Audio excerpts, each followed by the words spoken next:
오늘은 대림절 네 번째 주일입니다. 지금 사회적 거리두기로 인해서 우리가 성탄절에 모일 수 없기 때문에 오늘 성탄절의 메시지를 함께 같이 전하고자 합니다. 우리가 성탄절에 모일 수 없지만 그리고 지금까지 우리가 지내오지 못한 경험하지 못한 성탄절을 보내지만 오히려 우리에게 더 좋은 기회가 아닌가라는 생각을 합니다. 습관적으로 드렸던 그리고 모였던 성탄의 행사들, 예배들, 그것이 과연 우리에게 어떤 의미이고 왜 했는지를 돌아볼 수 있는, 그리고 한 템포 쉬어가면서 우리가 성탄의 바른 의미를 회복할 수 있는 좋은 계기가 될 거라고 생각을 합니다. 사람들은 한 나라를 세울 만한 인물이나 한 종교의 시조가 될 만한 사람이면 그만한 능력이 있어야 된다고 생각을 합니다. 사람들의 마음을 사로잡을 만한 능력이나 매력이 그에게 있어야 한다고 여깁니다. 그래서 나라마다 종교마다 시조에 대한 신비한 탄생의 이야기나 사람들의 마음을 사로잡는 영웅적인 이야기들이 항상 있습니다. 알에서 태어나거나 호랑이가 젖을 먹였다거나 하는 남다른 사건들이 있습니다. 그 이야기들이 한결같이 말하는 것이 무엇일까요? 그 나라가 개인의 야망을 위해 세운 게 아니라 하늘의 도움과 뜻에 의해서 이루어졌다는 것을 드러냅니다. 그들도 같은 인간인 것처럼 보이지만 보통의 인간과는 비교할 수 없을 만큼 더 뛰어나고 월등한 존재라는 것을 드러내려고 합니다. 인간의 모습으로 왔지만 그가 신일 수도 있고 신이 그에게만 특별한 재능과 뜻을 주었기 때문에 보통의 인간과는 분명 다르다라는 것을 드러내려고 합니다. 사람들은 그러한 이야기들을 들으며 나와 같지 않은, 그리고 나와는 분명히 다른 그 인물을 존경하게 되고 그의 가르침을 믿고 따르게 됩니다. 예수님의 탄생 또한 그렇게 해석될 수 있습니다. 우리 또한 예수님의 탄생 이야기를 통해 예수님은 남다른 분이라고 믿고 싶어 합니다. 예수님이 우리보다 우월한 존재가 아니라 우리와 같은 평범한 존재라면 예수님의 가르침이 아무리 훌륭하고 하늘의 뜻을 전하는 진리의 말씀이라 하더라도 인생을 걸 만큼의 무게와 믿음이 생기지 않을 것이기 때문입니다. 여기서 우리는 스스로에게 이러한 질문들을 한번 해보아야 합니다. 예수님의 탄생 이야기에서 신비한 이야기가 없었다면, 예수께서 이 땅에 오셔서 어떤 기적도 행하지 않으셨다면, 그래도 우리는 지금 우리가 예수님에 대한 그 믿음, 갖고 있는 믿음만큼의 믿음을 가지고 있을까? 신비하게 탄생해야 하고 우리의 관심을 사로잡을 만한 기적을 일으키셔야만 믿을 수 있는 존재가 예수님인가? 그래야 예수님의 가르침이 따를 만한 하나님의 진리가 될 수 있을까? 스스로에게 질문해 보아야 됩니다. 확실히 예수님의 탄생은 하나님의 아들다운 신비한 탄생인 것 같습니다. 그런데 과연 당시의 사람들도 예수님의 탄생 이야기를 들으면서 우리처럼 그렇게 신비한 이야기로 받아들였을까요? 우리가 성경의 이야기, 예수님의 이야기를 읽을 때 염두에 둬야 하는 것은 지금 우리의 가치관이나 문화적 입장에서 읽으면 안 된다는 겁니다. 당시 사람들이 가지고 있었던 생각과 가치관을 염두에 두어야 합니다. 당시 사람들이 예수님의 이야기를 읽을 때 어떻게 받아들였을지를 먼저 생각해 보아야 합니다. 예수님 탄생 당시에 사람들이 보편적으로 가졌던 가치관은 우리가 몇 번에 걸쳐서 나누어 보았던 명예와 수치라는 가치관입니다. 당시 사람들은 명예, 사람들의 평판을 아주 중요하게 생각했습니다. 명예를 기독교식으로 이야기하면 영광입니다. 그렇다면 누구나 인정했던 훌륭한 가문에서 태어나서 탁월한 교육을 받으면서 자라는 것이 영광과 명예를 평판을 얻는데 훨씬 더 유리합니다. 왜냐하면 사람들의 평판에서 가문과 교육은 빠질 수 없는 중요한 요소이기 때문입니다. 이렇게 당시의 상황과 문화를 고려한다면 예수님의 탄생을 기록한 모습은 절대로 명예롭지 못한 것처럼 보입니다. 한 종교의 지도자로서 권위 있는 모습이나 탁월함을 드러내려고 하지 않습니다. 명예와 수치라는 입장에서 본다면 예수님의 탄생은 절대로 명예롭지 못합니다. 오히려 수치스러운 탄생에 가깝습니다. 출신 가문도 태어난 장소도 전혀 명예와 상관이 없습니다. 무엇보다 예수께서 유대인으로 태어나셨고 예수님에 대해 가장 먼저 들어야 될 사람들이 유대인이라는 것을 생각한다면 더욱더 예수님의 탄생은 명예나 영광과는 동떨어진 사건입니다. 왜 예수께서는 명예를 중시하는 세상에서 명예롭지 못한 오히려 수치스러운 탄생을 하셨을까요? 왜 성경을 기록한 저자들은 사람들의 관심을 집중시킬 수 있는 매력적인 이야기로 예수님의 이야기를 포장하지 않았을까요? 예수님의 탄생 이야기를 통해 우리가 걸어야 될 신앙의 길이 무엇인지, 예수님의 탄생 이야기가 우리에게 주는 신앙적인 진리가 무엇인지를 함께 살펴보고자 합니다. 누가는 예수께서 탄생했던 순간을 이렇게 기록하고 있습니다. 마리아가 첫 아들을 낳아서 포대기에 싸서 구유에 눕혀 두었다. 여관에는 그들이 들어갈 방이 없었기 때문이다. 예수님은 신이 순식간에 인간으로 변한다든지 인간의 몸에 신이 들어가는 접신의 방법으로 오시지 않았습니다. 하나님께서 완전한 인간으로 오셨습니다. 아기로 오셨습니다. 여러분, 아기는 무력합니다. 연약합니다. 아기는 능력이 없습니다. 돌봄이 필요합니다. 여러분, 예수께서 아기로 오셨다는 것은 무슨 의미일까요? 하나님을 창조하신 하나님께서 그리고 인간을 돌보고 구원해야 될 하나님께서 최소한 장성한 성년이 될 때까지는 누군가의 돌봄이 필요한 연약한 존재로 이 땅에서 살아가야 된다는 의미입니다. 인간인 부모의 사랑과 돌봄이 필요한 존재로 이 땅에 오신 겁니다. 세상을 주관하시고 인간을 돌보시는 하나님께서 인간의 돌봄을 받는 연약한 아기로 태어나셨음을 의미합니다. 이것은 사람들로 하여금 예수님에 대한 경외감을 약화시킬 수 있는 위험성이 있습니다. 사람들은 자신들의 무능력함과 약함을 채워주는 능력이 있는 존재를 믿고 따르려고 합니다. 우리들의 삶의 문제를 해결해 줄 수 있는, 부족함을 넉넉함으로 바꿀 수 있는, 기적을 베푸는 존재에게 자연스럽게 복종합니다. 게다가 당시의 유대인들이 바라고 소망했던 메시아는 당시 세계를 지배하던 로마를 능가하는 로마의 황제를 넘어서는 힘을 가지고 있어야 합니다. 하다못해 하나님의 백성인 유대인들을 로마의 지배에서 벗어나게 해줄 수 있어야 합니다. 그런데 아무런 능력도 없고 자신들을 위해서 아무것도 해줄 수도 없고 오히려 사람의 도움이 필요한 연약한 존재라면 인간이 신을 찾을 이유가 없습니다. 그를 믿음의 대상으로 인정하고 싶지도 않을 겁니다. 게다가 가진 것이 없는 비천한 집안에서 태어나서 태어나자마자 눕힌 곳이 짐승의 먹이통 구유라면 누가 그를 믿고 따르고 싶어 할까요? 그래서일까요?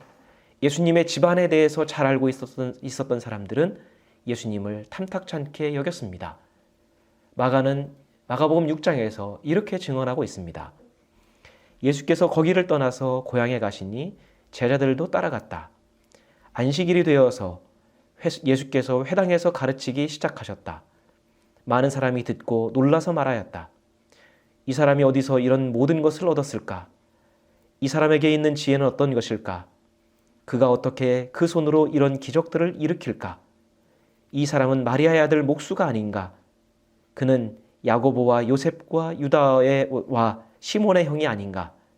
또 그의 누이들은 모두 우리와 같이 여기에 살고 있지 않은가? 그러면서 그들은 예수를 달갑지 않게 여겼다. 예수님에 대해서 알고 있는 사람들은 예수님의 가르침과 지혜, 예수께서 일으키시는 기적을 보면서 감탄했습니다. 놀라워했습니다.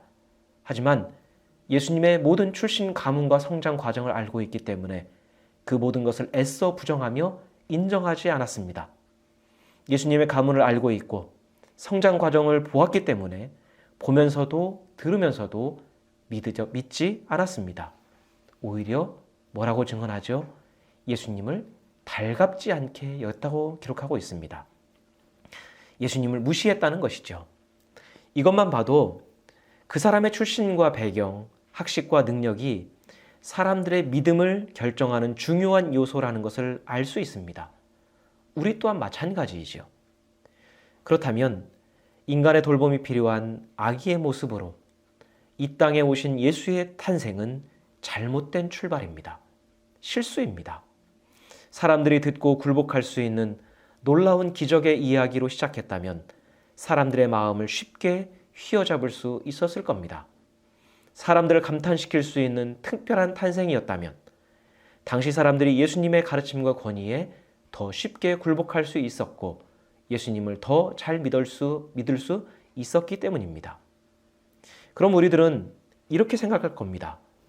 예수님의 동정녀 탄생, 성령으로 잉태한 것은 그 어떤 것보다 특별한 사건이고 기적이라고 말할 수 있습니다. 물론 예수께서는 성령에 의해 잉태하신 유일하신 분입니다. 예수님의 탄생은 가장 특별한 사건의 기록입니다. 하지만 예수님의 그 탄생에 대한 전말을 당시 사람들이 들었다면 그들도 그렇게 생각했을까요? 마리아와 요셉이 자신의 아들 예수가 부부 관계에 의해서가 아니라 하나님의 영으로 말미암아 잉태했다고 사람들에게 말한다면 사람들이 그 말을 그대로 믿어 주었을까요? 당시 사회의 관습으로 보면 그리고 유대의 율법의 기준에서 보면 처녀가 아이를 낳는 것, 그것은 사람들로 하여금 믿음을 갖게 하는데 아무런 도움이 되지 않습니다. 오히려 위험한 사건입니다. 율법의 기준에서 보면 결혼도 하지 않은 마리아가 임신했다는 사실은 간통죄로 돌에 맞아 죽을 일입니다. 즉 예수님은 사람들의 기준에서 보면 사생아가 될 수도 있는 겁니다. 그게 아니라도 결혼 전에 아이를 가졌다면 요셉과 마리아 둘 다 비난을 받게 됩니다. 누가 성령으로 잉태했다는 사실을 믿어줄까요? 그런 일이 전에도 없었고 후에도 없었기 때문입니다. 아무도 믿어줄 수 없습니다. 오히려 성령으로 잉태했다고 말한다면 하나님을 모욕했다고 사람들에게 비난을 받게 되고 동네에서 쫓겨남을 당했을 겁니다. 우리는 이 모든 것을 이미 알고 믿고 있기 때문에 기적의 사건으로 받아들이지만 당시의 관점에서 보면 마리아의 동정녀 탄생은 부도덕하고 부정한 사건일 뿐입니다. 하나님을 모욕하는 신성모독의 사건입니다. 사람들에게 믿음을 심어줄 수 있는 사건이 아니라 오히려 사람들로 하여금 예수라는 인물에 대해서 거부감을 줄 수 있는 사건이 됩니다. 또한 우리가 주목해야 할 것은 예수께서 태어나신 장소입니다. 누가는 마리아가 아들을 낳아 눕힌 곳을 구유라고 증언합니다. 구유라면 낙이나 노새의 먹이를 담아주는 짐승의 먹이통입니다. 아이를 낳아 눕힌 곳이 짐승의 먹이통입니다. 그렇다면 아이를 낳는 장소가 우리로 말하면 소와 가축들이 있는 외양간이라는 말이죠. 가장 축복받아야 될 탄생의 순간에 가장 정결하고 깨끗한 장소가 필요한 탄생의 순간에 예수께서는 가장 누추하고 불결하신 곳에서 탄생하신 겁니다. 성경은 그 이유를 이렇게 밝히고 있습니다. 여관에는 그들이 들어갈 방이 없었기 때문이다. 여기서 여관은 숙박업소를 의미하기보다는 사람이 묵을 만한 집 안에 있는 작은 방을 의미합니다. 과연 그 동네 전체에 사람이 묵을 만한 작은 방 하나가 없었을까요? 예수께서는 베들레헴이라는 동네에 사람이 묵을 만한 작은 방 하나가 없어서 내몰리고 내몰려서 짐승들의 숙소에서 태어나 짐승들의 먹이통에 눕히신 겁니다. 가장 수치스러운 탄생입니다. 베들레헴은 당시에 다윗의 동네라고 불렸습니다. 유대인들은 다윗의 자손에서 이 세상을 구원할 메시아가 베들레헴에서 나온다고 믿었습니다. 하지만 그 다윗의 동네에서 생명의 출산을 위해 자기 방을 내어주는 사람도, 그들을 위해 불편을 감수하려고 하는 사람도 없었다는 이야기입니다. 그들은 출산이 임박한 만삭의 여인을 받아주지 않았습니다. 거절했습니다. 이는 아무리 정당한 사유와 핑계를 댄다 하더라도 비난받아 마땅한 행동입니다. 범죄 행위라고 볼 수도 있습니다. 이것을 이방인들이 행했나요? 믿음이 없는 사람들이 행했나요? 아닙니다. 메시아를 기다리는 하나님의 백성들이 행한 일입니다. 메시아를 기다리던 사람들의 마음이 얼마나 냉랭하고 각박한지, 얼마나 이기적인지를 보여주는 사건입니다. 하나님의 백성들 안에 메시아를 간절히 기다리던 사람들 마음이, 하나님 나라를 꿈꾸던 이들의 믿음이 생명의 탄생을 위해서 방 하나도 양보할 수 없을 만큼의 아주 정상적이고 작은 인간성조차도 상실한 상태였다는 것을 보여줍니다. 이 또한 지금 우리들의 모습과 신앙을 돌아보게 하는 사건일 겁니다. 그런데 여기서 하나의 의문이 생깁니다. 만약에 사람들이 아기 예수가, 마리아가 잉태하고 있는 그 아기가 자신들이 고대하던 메시아인 것을 미리 알았다면 그때도 마리아를 외양간으로 짐승의 우리로 내몰았을까요? 메시아인 예수가 거기서 탄생하도록 내버려 두었을까요? 아마 자신들의 방을 기꺼이 내주었을 겁니다. 오히려 자신들이 짐승들의 우리에서 잤을 겁니다. 그러면서도 하나 불편해하지 않고 오히려 기뻐했겠죠. 왜요? 그것이 복을 받는 비결이기 때문입니다. 그것이 인간인 자신이 메시아에게 해야 될 마땅한 도리라고 여겼을 것이기 때문입니다. 하지만 지금 자신들 앞에 나타난 만삭의 여인은 자신들에게 어떤 도움이 되지 않습니다. 그 안에 있는 아기는 자신들이 볼 때는 메시아가 아닙니다. 번거로운 존재입니다. 태어날 아기를 위해 자신의 것을 희생한다면 자기들은 번거롭고 불편하기만 할 따름입니다. 그 아기는 자신들에게 어떤 것도 해줄 수 없는 나약한 존재일 뿐입니다. 자신들의 것을 손해보면서 돌보아야 될 연약한 존재일 뿐입니다. 그러니 방을 내줄 수가 없는 것이지요. 희생할 수 없는 것이지요. 이러한 아기 예수의 탄생은 우리에게 무엇을 깨닫게 할까요? 왜 예수께서는 강력한 메시아가 아니라 연약한 아기로 오셨을까요? 구유에 눕힌 아기 예수는 우리에게 어떤 메시지를 던져줄까요? 연약한 아기의 모습으로 오신 예수는 하나님의 은총과 복은 드러나지 않은 가장 초라한 모습으로 올 수 있다는 것을 우리에게 말해줍니다. 예수께서는 우리가 예상한 방향으로, 우리가 예측한 모습으로 오시지 않습니다. 여러분, 강력한 메시아로 오실, 그리고 모든 조건을 갖춘 예수를 맞이할 사람은 세상에 얼마든지 있습니다. 믿음이 없는 사람도 그런 메시아에 대한 믿음과 섬김은 보여줄 수 있습니다. 그러나 출산을 앞둔 가난한 여인에게 내 방을 내주어야 하고 내 수고를 필요로 하는 무기력한 아기 예수를 영접할 소박하고 진정한 신앙을 가진 신자는 그리 많지 않다는 것을 보여줍니다. 동시에 예수의 다시 오심을 기다리는 우리가 영접하고 섬겨야 될 대상이 누구인지를 가르쳐 줍니다. 그것은 우리가 기다리는 메시아가 아니라 우리에게 찾아오는 힘없고 가난한, 그리고 우리의 돌봄과 섬김이 필요한 그라는 것을 우리에게 말해줍니다. 그래서 이사야는 사람들이 고대하며 기다리는 메시아를 이렇게 이야기했습니다. 그는 주님 앞에서 마치 연한 순과 같이 마른 땅에서 나온 싹과 같이 자라서 그에게는 고운 모양도 없고 훌륭한 풍채도 없으니 우리가 보기에 흠모할 만한 아름다운 모습이 없다. 그는 사람들에게 멸시를 받고 버림을 받고 고통을 많이 겪었다. 그는 언제나 병을 앓고 있었다. 사람들이 그에게서 얼굴을 돌렸고 그가 멸시를 받으니 우리도 덩달아 그를 귀하게 여기지 않았다. 우리도 덩달아 그를 귀하게 여기지 않았다. 사람들이 기다리던 메시아는 고운 모양과 훌륭한 풍채를 지닌, 그리고 흠모할 만한 아름다운 모습을 지녀야 했습니다. 그러한 모습을 갖추었다면 그러한 기대에 부응했다면 그 누구도 메시아를 멸시하거나 그를 소홀히 여기지 않았을 겁니다. 모두 다 존경하고 따르고 믿어줬을 겁니다. 하지만 예수에게는 그런 모습이 전혀 없었습니다. 그러다 보니 사람들이 그를 외면했고 하나님을 신실하게 믿고 따른다고 했던 믿음의 사람들 또한 덩달아 그를 귀하게 여기지 않았습니다. 그래서일까요? 주님께서도 훌륭한 풍채를 지닌 메시아를 기다리던 사람들에게 환영받기를 거절하신 것 같습니다. 부모인 요셉과 마리아 외에는 모두가 아기 예수의 탄생을 외면하고 알지 못할 때 그 탄생을 축하하기 위해서 찾은 유일한 사람들이 있습니다. 바로 들판에서 양떼를 지키고 있던 목자들이었습니다.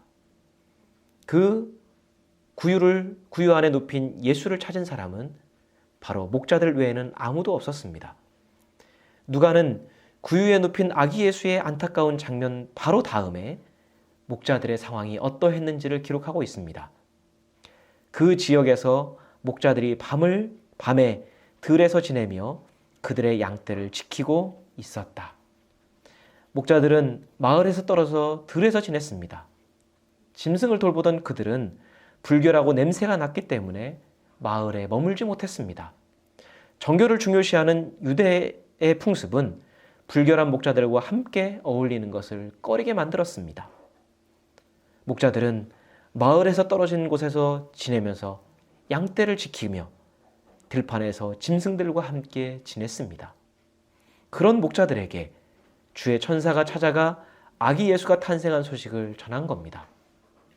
유대인 전체가 그토록 기다리며 고대하던 메시아 탄생을 천사는 그 누구가 아니라 소외된 들판의 목자들에게만 전했습니다. 동네 한가운데 오셨는데 사람들이 외면하니 그 동네를 벗어난 소외된 목자들에게 전한 겁니다. 그리고 목자들은 천사의 말을 듣고 아기 예수를 찾아갑니다. 그런데 여기에 묘한 대비가 있습니다. 목자와 아기 예수 사이에 동질성이 생깁니다. 지저분한 짐승들 틈에서 지내던 목자들이 짐승들 틈에서 태어나 짐승의 먹이통에 누인 아기 예수의 탄생을 축하한 유일한 인물들이라는 겁니다. 만약 예수께서 구유에서 태어나지 않으셨다면 목자들이 과연 예수님의 탄생을 축하할 수 있었을까요? 접근도 하지 못했을 겁니다. 불결하고 더러운 그들이 어떻게 태어난 아기에게 접근할 수 있을까요? 하지만 사람들의 외면과 거절로 구유에 나셨기 때문에 목자들이 꺼리낌 없이 아기 예수를 만날 수 있었던 겁니다. 그리고 거기서 아기 예수를 향한 최초의 경배, 최초의 예배가 드려졌습니다. 사람들이 기대하던 강한 메시아가 아니라 구유에 눕힌 아기 예수를 향한 예배였습니다. 가장 불결한 장소에서 불결한 목자들이 가장 거룩한 예배를 드렸습니다. 하늘의 영광이 가장 누추한 곳, 버려진 곳에 버림받고 소외된 이들에게 임한 겁니다.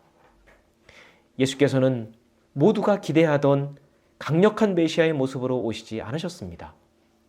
하나님의 아들로서 마땅히 경배를 받으실 수 있는 성전의 예배 현장에 오시지도 않으셨습니다.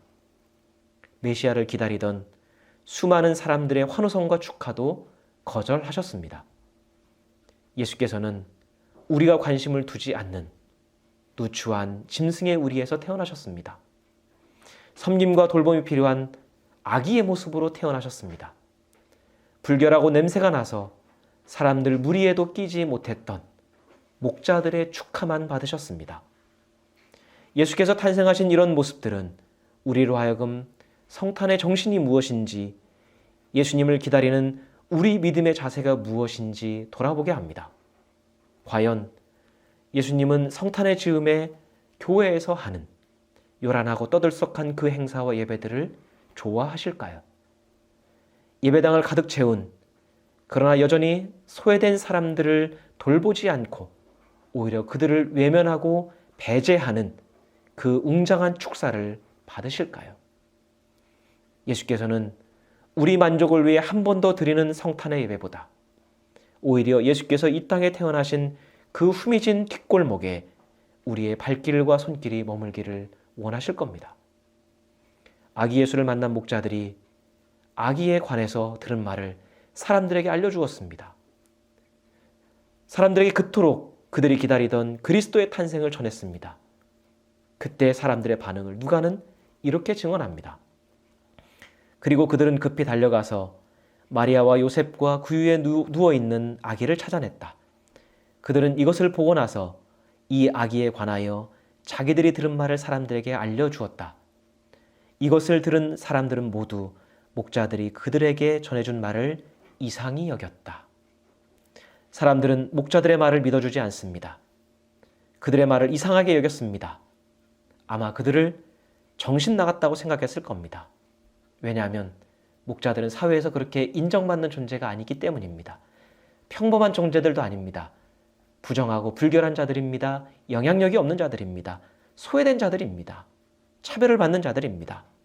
그런 무지하고 비천한 불결한 목자들의 말에 누가 귀를 기울일까요?